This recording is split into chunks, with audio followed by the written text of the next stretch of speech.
Hello, my name is Sohail Raza and I'm the director of Muslims Facing Tomorrow. The recent conflict in the Middle East is a tragedy taking many human lives. But does the media give a clear picture and present facts as to what's really happening?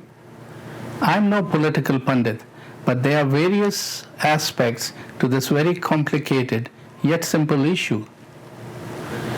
I'm outlining 5 facts that connect pieces of the puzzle which shows a clearer picture of what's happening today. Number 1, Mahmoud Abbas. He was elected president of the Palestinian National Authority on 9th January 2005 for a 4-year term that ended in January 2009. The last elections for the Palestinian Legislative Council were held in 2006. Since then, there have been no elections.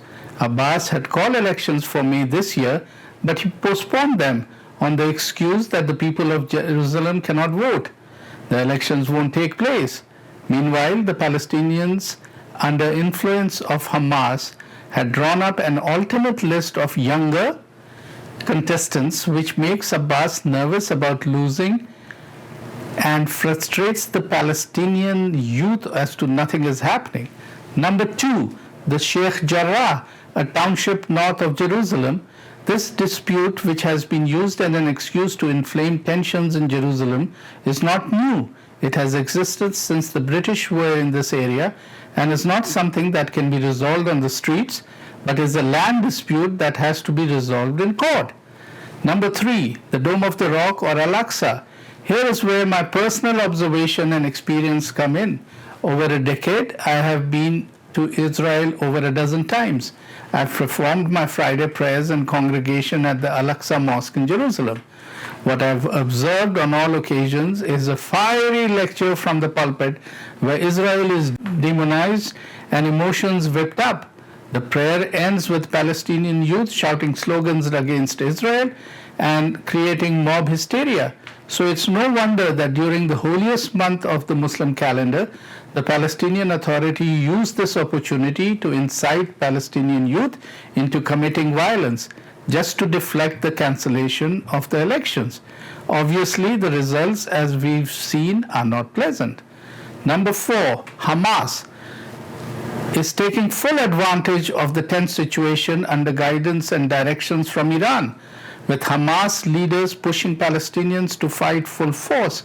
Hamas has no qualms about using human shields. What viewers see on TV are double explosions without any explanations that these are buildings in which ammunition is stored. Where does Iran come into all of this? This is point 5. According to the Iranian regime's own Minister of Foreign Affairs and President, Iran is fully committed in supporting the terrorist group Hamas in Gaza. Where do you think Hamas got the capability of shooting hundreds of rockets into Israel's civilian population each day? All the arms and ammunition are supplied by Iran. It's ironic that the Iranian regime calls USA the big Satan and Israel the small Satan, while it is doing all the devil's work. Iran is also using its proxies under Hezbollah and the Houthis in Yemen to create a warlike environment.